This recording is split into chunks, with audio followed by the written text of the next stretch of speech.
grandes gargalos para o aumento da produtividade e, consequentemente, a rentabilidade de quem trabalha com a pecuária é, sem dúvidas, a pastagem. Como adubar da maneira correta? Quando adubar? Como aumentar a produtividade sem aumentar os custos? Para responder essas perguntas, o Pecuária em Alta preparou 2 programas especiais com um dos maiores entendedores do assunto no Brasil, o professor da Exalc-USP, Moacir Corsi. No programa de hoje, vamos falar sobre a escolha correta da cultivar, plantas invasoras e o custo para aumentar a produtividade.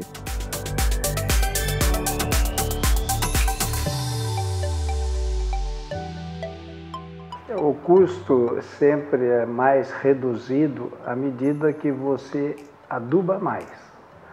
Em outras palavras, o que a gente tem observado é que, à medida que você eleva a sua produtividade através, principalmente, da maior taxa de lotação e também sem perder de vista o ganho de peso, tem-se observado que os custos por arroba ou então retorno por unidade diária têm sido maiores.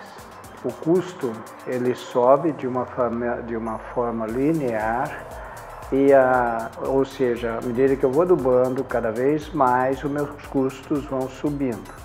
Mas, por outro lado, a produtividade também sobe, então e sobe de uma velocidade maior, então eu estou tendo uma margem cada vez maior à medida que o nível de adubação aumenta, e a gente espera que uma hora, num nível de adubação maior, descole a produtividade do nível de adubação, ou seja, o nível de adubação sobe de uma maneira linear, enquanto que a produtividade sobe de uma maneira exponencial. Então a margem começa a aumentar mais ainda com os níveis de adubações maiores. Aí a pergunta é sempre essa: então por que nós não adubamos cada vez mais, né? Se isso é uma verdade? É porque nós temos ainda alguns problemas de manejo, principalmente ao nível da fazenda. É incontestável o fato de que quanto mais aduba, mais se produz. Mas nem sempre a gente colhe toda a forragem que foi produzida, ou seja, perde-se por falta de manejo.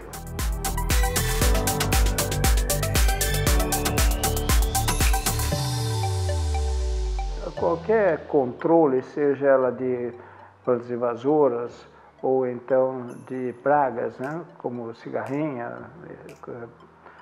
percevejo de castanho, pragas de pastagem de maneira geral, sempre a gente apela para um manejo integrado, ou seja, a gente precisa colocar a planta forrageira para competir com aquelas pragas ou para ela sustentar melhor uma competição, por exemplo, uma praga como percevejo de castanho. Então, como é que a gente faz isso? Manejando o pasto, ele consegue, depois do controle da planta invasora, evidentemente, ele consegue ganhar aquele espaço, a planta forrageira ganha aquele espaço e dificulta mais a rebrota ou o estabelecimento da planta invasora.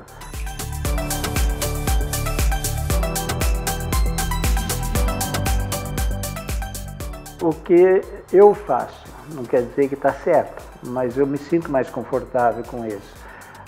Normalmente eu espero 2, 3 anos observando a planta forrageira para saber se ela ocupa de fato um espaço de destaque em relação às plantas que eu já tenho cultivadas, né? Precaução nunca é demais, então fazendo uma área pequena na propriedade se quiser experimentar, ou então espera 2 ou 3 anos para começar de fato a entrar no mercado e modificar a sua estrutura de produção em relação a plantas forrageiras. Amanhã, no segundo programa especial sobre manejo de pastagens, o professor Moacir Corsi fala sobre recuperação de pastagens, manejo para o alto consumo do animal e a visão do novo pecuarista.